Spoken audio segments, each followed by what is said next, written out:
The cars like whatever you running with. Cause I was in Fed Pen, so it's like everybody moved from everywhere. Everybody sent from everywhere. It ain't like just people from New York or just people from here and there. If you want to have a online a Wi-Fi paperwork party, man, my Clifford J. We don't get the fuck out of here with all that document shit and all that, my nigga. Check this out. How about you upload that our testimony, that HD crispy footage? What's up, YouTube squad? Thank you for watching this channel. You know I appreciate y'all, for real. Like, you guys are really supporting me, and I'm so grateful for it. Just don't forget to like and subscribe, and thank you so much. I really appreciate it.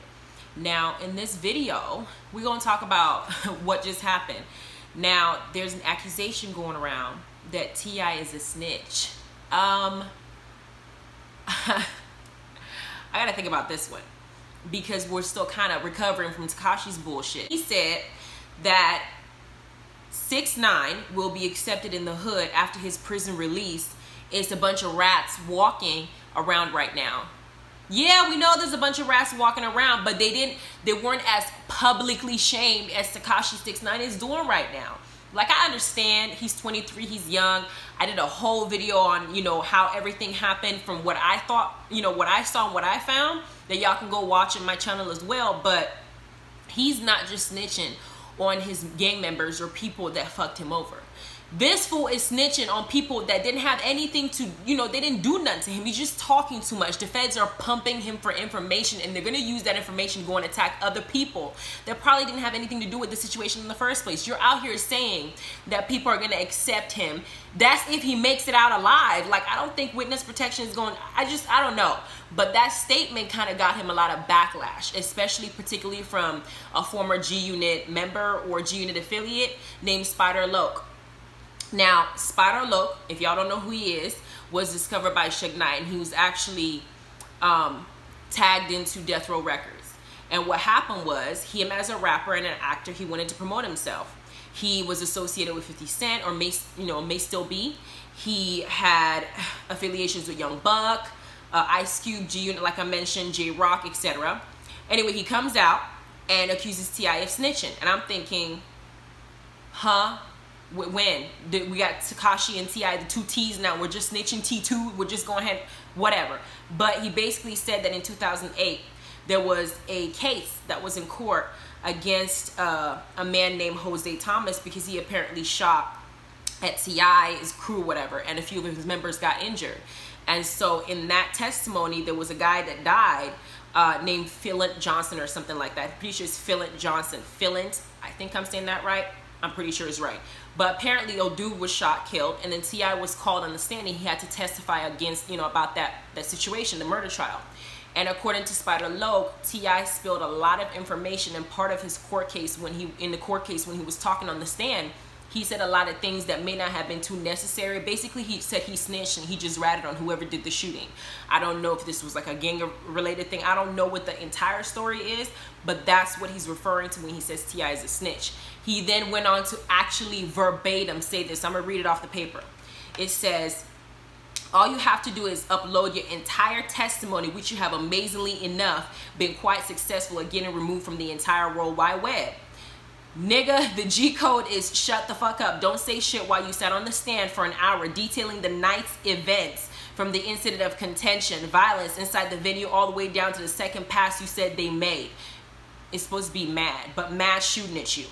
All the while providing corroborating testimony against the suspect on behalf of the prosecution in a murder trial, in order, as you just stated, to save your freedom and finances and please your friend's mother. Now, I don't know how he wrote all this, when he was able to spell the word corroborating, but not the actual word you as in Y-O-U, but I'm reading off this paper. And basically, he's now alleging that this is what happened, and that somehow T.I. was able to get the entire footage of the whole testimony completely wiped off the web. Like, that shit don't even exist anymore. He's like, if you want us to believe anything that's coming out your mouth, fine, that's cool. But now you need to go ahead and release all those tapes from start to finish. Let us all see what you did. He went on an entire Instagram rant saying that we can't find nothing on this case. So why is T.I. now doing an interview talking about Tekashi is going to be accepted? Well, of course you feel that way because you feel like you were accepted, but apparently not, according to Spider Loc. He's out here talking and said you were never accepted because you still are labeled a snitch.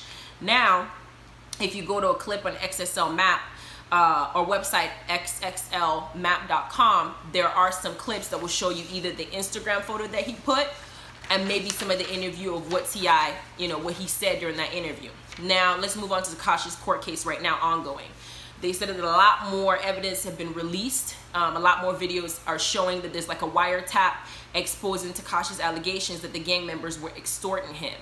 Now, when you put the extortion part of it, and when you put the kidnapping part of it, and when you put the shooting, and when you put the intimidation factor into it, it makes sense to me why he felt the need to snitch. So I'm not into that whole, let me not tell, I know that in that part of life, when you choose to live that type of life, you need to shut the hell up and you need to not be able to tell. If you're going to act that hard, you have to own it when it comes time for you to pay your dues for what you were doing. So I understand that concept.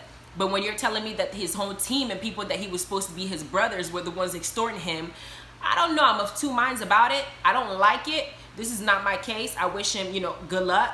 But I do understand is what I'm saying. Apparently, there's also a tape going around with Jim Jones that could also be used in the court proceedings as well. Now, I don't know why Jim Jones is even in this. Let's be real. This is what I talked about in a previous video that pissed me off. Like, I get some of the stuff that's happening, but I look online, I see Jim Jones and photos with him smiling and they're happy. None of this shooting, none of the kidnapping, none of this, from what I understand, is mentioned Jim Jones. The man is retired according to him. So why is he being brought into this? The man don't even need to be in this. He needs to be just living his happy life. Like, why is he even in this? Because you mentioned his name. Like, that's not cool. Anyway, right now everybody's talking. Snoop is now, he has an Instagram post that he's making, we all gonna talk. And he actually said it, and it's pretty funny, so go ahead and take a look at it. But it seems like Lil Boozy, all the rappers, they're all having a comment about what's happening. Hell, even my fiance and my friend had a comment saying he needs to shut the hell up because he's making himself look bad. And he's making the situation worse. So for T.I. to come out and interject and add his 2 cents in, and his 2 cents is basically like, oh, okay, cool, snitching is okay, when you're about to basically screw up a lot of people, and some of which are not even involved in this, I don't know how I would take that. Now, on to Nicole Murphy. Nicole Murphy. The girl is beautiful, I give her that. She's 51 years old. She works out. She has this whole workout thing going on. She has a nice body. But just because you are beautiful does not give you a right to do the type of shit that you just did in this situation. You had a married man, director, what's his name, Antoine Fuqua, husband to Layla Roshan. Now, if you remember Layla, she played the young, sexy, free-loving girl in Waiting to Exhale with Angela Bassett and some other great actors. And Whitney Houston. She was in that movie. Fine as hell. You are supposed to be cool with her. From what I understand, you were supposed to be cool with her just like you were supposed to be cool with Lisa Ray. And you went and you kissed the guy. Like, you literally, it's not like he's, trying to grab your face. He was trying to push you in the picture. Not the video. He's standing still. You're stretching your neck to kiss this man. You knew he was married. This was not a friendly kiss. This was not like, oh, let me just peck him and say goodbye. It was a genuine kiss. And from what we learned, you had spent a considerable amount of time with that man prior to him stepping out and you kissing him, which means that there's probably more. I wouldn't be shocked if somebody tells me that you fucked him at this point, because you didn't have a problem crossing that line. I don't think that there's a limit to what you're going to do if that's what you're going to do, But she went on Wendy Williams show, and she said that it was a moment that should not have happened. I regret it. I'm a human being. It was a mistake. Bitch, that was not a mistake. You did not slip in a bucket of water and your lips broke, his lips broke your fall. You deliberately kissed a married man. I'll respect you more if you fix your mouth and say, you know what? I do whole shit sometimes. And it was my bad, but it was whole shit, and hopefully I can repent and get over it. You're now going out doing this PR stunt, trying to get everybody to feel sorry for you. I'm sorry, it didn't mean this way and everything like that. I, for one, do not forgive your ass, because I can't see how Layla would feel at this point. That man already cheated on her multiple times, I know. But she chose to still stay married to him, I know. It is not up to you to now interfere in their marriage and then want us to feel, to forgive you because you just out here doing public apologies. No. And I say no because Lisa Ray came out and said that she did the same thing with her husband when she was married. Now, when you see this pattern created, it shows that this is habitual for you. You're just apologizing because this situation has blown out of, it's gone out of, it's blown out of your control, and you still have your products, you still have a brand you're trying to maintain. You have 5 Kids by Eddie Murphy. You had money that you collected in the divorce. You were set. Now you're looking for the next man to get the money off of to help you, keep building yourself. So you pick somebody who's married. That man is successful, yes, but he doesn't belong to you. I don't care how many interviews you do. You literally broke, you could have broke somebody's marriage. Lisa, I don't know why Layla chose to stay with him. We don't know what goes on inside closed doors, but I do know that she had to be dealing with scrutiny. People are looking at her like she's stupid because her man is out here knowing what kind of caliber he has in this type of industry, kissing another woman who is a beautiful woman and doing it so boldly and getting caught. How does she feel? She's embarrassed. She's sick. I think she has lupus or something. Now you want to say you're sorry, sister, because I think she said sister or something in the interview. You are not my sister, bitch. My sister will not kiss my man.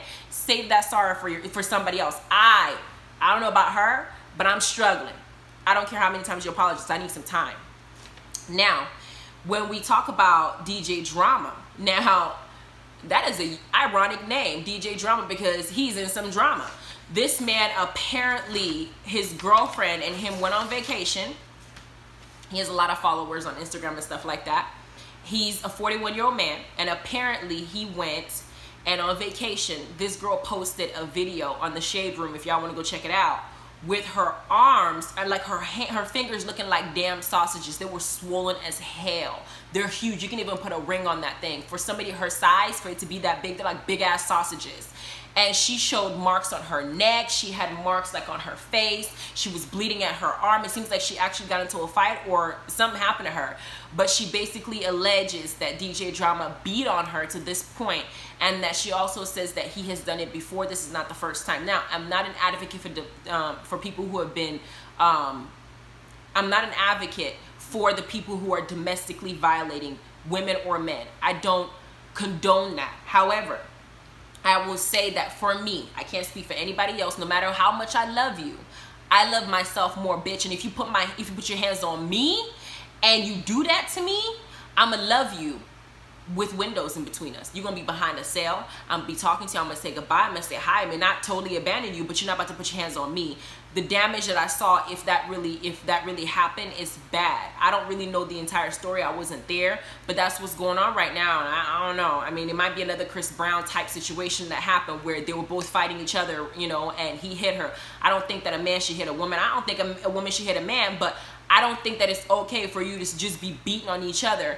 And then when you're in this type of industry, it's going to get blown out and people are going to put their 2 cents in, and maybe she's the one that hit him and threw something at him, but she's not able to fight him. And even if that was the case, the man should have just walked out instead of just hitting her back. But I don't know.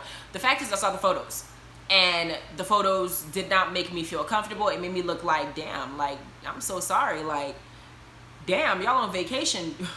What kind of vacation is this? Oh my God. Okay, I'm done talking about that one.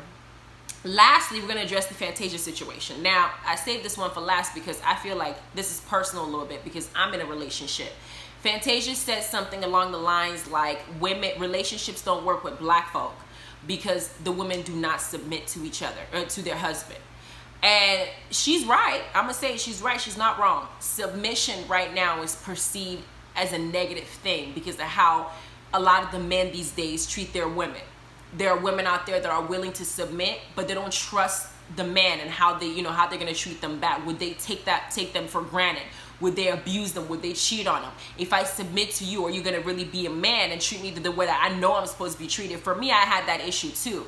I've been taking care of myself this whole time, having to relinquish a little bit of that power and let somebody care for me. That shit is not easy to do, especially when I don't know. I can't control your actions. You can go and do something crazy. Hell, you could beat me and I'm over here submitting to you. But I will say that most successful relationship, if not the majority of what, all of what I've seen, there is a certain level of submission on the woman's part, some on the man's part, but there's certain roles that are played that works. Now, statistically speaking, men, if you're with somebody who's, stature-wise, like physically the same, comparable to yours, they are physically stronger in sense of muscles, okay? And women tend to be able to endure a lot more emotional pain we're emotionally stronger more so than we're physically strong. I think that's the right way to put it. So when you're in a relationship with a man, it is best, I think, from my experience of what I'm seeing, to allow the man to, you know, really be a man. I'm not saying take charge and have him control everything, because no, I need my freedom too. But there are certain things in the relationship that a man has to feel like a man. You cannot bring him down. You cannot talk down to him. You cannot make him feel like his position in that relationship is faulty. He wants to also always have that position that he can protect you, he can provide for you. At the same time, he needs to also play his role and be faithful to you so far as you're giving him that part. Personally, my man can beat my ass. Let's just be clear about that. I married somebody who's physically strong, and I did that on purpose, and I would do that shit again, because if I need him to go out there and whoop somebody's ass, he wouldn't ask me twice. I said, listen, that person right there is messing with me. He needs to get his ass whooped. He wouldn't even blink. He'll go out there, square up, and he'll do what he's supposed to do. And that's why I chose him, because I need that kind of protection in my life and for my household when I have children. And I also need him to provide for me. And I know he gives me his last. He'll spend his money on me before he spends on himself, and on, you know, he spends on his kids. He does things to show me that he has my back no matter what. So of course I'm gonna submit. When he comes home, I want to make sure he eats. I want to make sure the house is clean. I want to make sure that I'm making him comfortable, because he's also reciprocating that. So technically I'm submitting to him. I'm not telling him what he's supposed to do. I'm not telling him how he's supposed to do it. I'm not taking the role of male and female, because it gets tiring. I don't want to do all that. So in that sense, Fantasia is accurate when it comes to submission. And I have to remind you, Fantasia was in a horrible, horrible relationship previous years, you know, a few years back, that she almost killed herself. So she knows what it's like to be in a dysfunctional relationship, and she can compare it to the situation she's in now. So to make that kind of assessment, a lot of girls who say, I'm not going to submit to my man, it's 2019, shit, he needs to submit to me, I'm doing this. A lot of times, from my personal experience, those girls either have not ever been in a successful relationship, or they've been in one and it's been dysfunctional for a number of years, or they're consistently in several relationships and not able to maintain one. And that's not a relationship make, you know, because you can't be both. I'm sorry, you can't be the one that's a woman and a man at the same time. There are roles that, yes, society plays a part in creating it, but to some extent some of those roles do work if they're played out the way that they're supposed to play. So that's my take on everything. I hope I, you know, touched on everything. I'm gonna put some of the websites down on, you know, the links, so you can go and check them out yourself if you want to go and learn more about them. Don't forget to like and subscribe. Thank you very much. Bye.